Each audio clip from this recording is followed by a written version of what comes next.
BPL এর cricket ইতিহাসে এটা শুধু তামিম ইকবালের রেকর্ড।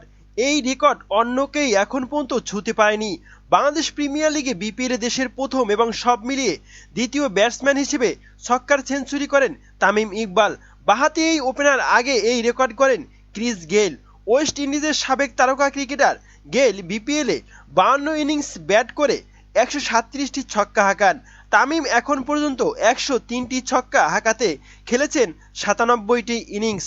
তবে বুধবার চট্টগ্রামে দুরন্ত ঢাকার বিপক্ষে মাঝবলক ছোঁয়ার ইনিংসে 45 বলে 60টি চার আর 4টি ছক্কার সাহায্যে দলীয় সর্বোচ্চ 71 রান করেন ফরচুন বরিশালের অধিনায়ক তামিম ইকবাল খান।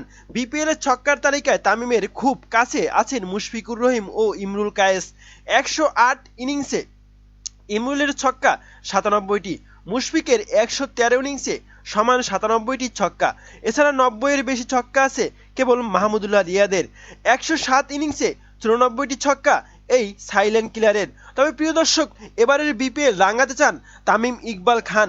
তামিম ইকবাল এবারের বিপিএল এ শিরোপাটা জয়লাভ করতে চান, আর সেরকমই তিনি ইঙ্গিত দিচ্ছেন তার ব্যাট দিয়ে। তবে ব্যাটে এবং বলে এবং বোলিং ফিল্ডিংয়ে সব কিছু মিলিয়ে তামিম ইকবালের ফরচুন বরিশাল যেন আকার ছোঁয়া পারফরমেন্স করছে।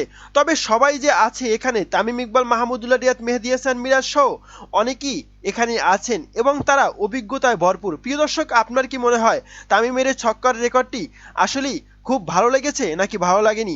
এ বিষয়ে আপনার মতামত কি জানাতে পারেন কমেন্ট করে কমেন্ট বক্সে। এবং এবারের বিপিএলে তামিম ইকবালের ফরচুন বরিশাল কতটুকু শক্তিশালী এবং তারা কি এবারের বিপিএলে শিরোপা জয়লাভ করতে পারবে? এ বিষয়ে আপনার মতামত কি জানাতে পারেন কমেন্ট করে কমেন্ট বক্সে। ধন্যবাদ।